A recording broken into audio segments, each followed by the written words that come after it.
তো প্রিয় দর্শক, আসুন শুরুতে জেনে নেব আজকের আবহাওয়া সকাল থেকে কেমন থাকবে এবং সারাদিন কোথায় কেমন থাকবে, কোথায় কোথায় ভারী বৃষ্টি, কোন কোন জেলায় হালকা থেকে মাঝারি বৃষ্টি, আর কোথায় কোথায় দমকা হাওয়া বয়ে যাওয়ার সম্ভাবনা রয়েছে। ভিডিওটির মাধ্যমে আমরা দেখতে পাচ্ছি কলকাতা এবং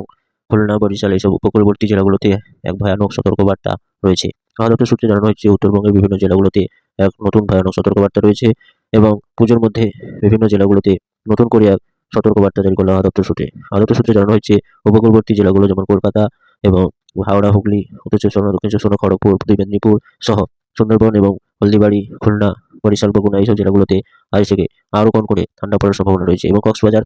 আর চট্টগ্রাম, মহেশখালী এইসব জেলাগুলোতে হাড় কাঁপানো ঠান্ডা পড়ার সম্ভাবনা রয়েছে। পুজোর দিনগুলোতেও ঢাকা, কুমিল্লা, রাজশাহী, ময়মনসিংহ এবং মালদা, মুর্শিদাবাদ, দুর্গাপুর এইসব জেলাগুলোতে আরও কয়েকদিন বেশ দাপিয়ে বেড়াবে শৈত্যপ্রবাহ এবং উত্তরবঙ্গের বিভিন্ন জেলাগুলো গ্যাংটক, শিলিগুড়ি, আলিপুরদুয়ার, দার্জিলিং, কালিম্পং এইসব জেলাগুলোতে আরও হাড় কাঁপানো ঠান্ডা পড়ার সম্ভাবনা রয়েছে এবং উত্তরবঙ্গ সহ দক্ষিণবঙ্গের বিভিন্ন জেলাগুলোতে আজ থেকে আরও দাপিয়ে বেড়াবে শৈত্যপ্রবাহ এবং পুজোর দিনগুলোতেও কনকনে ঠান্ডা বাতাস বইতে শুরু করবে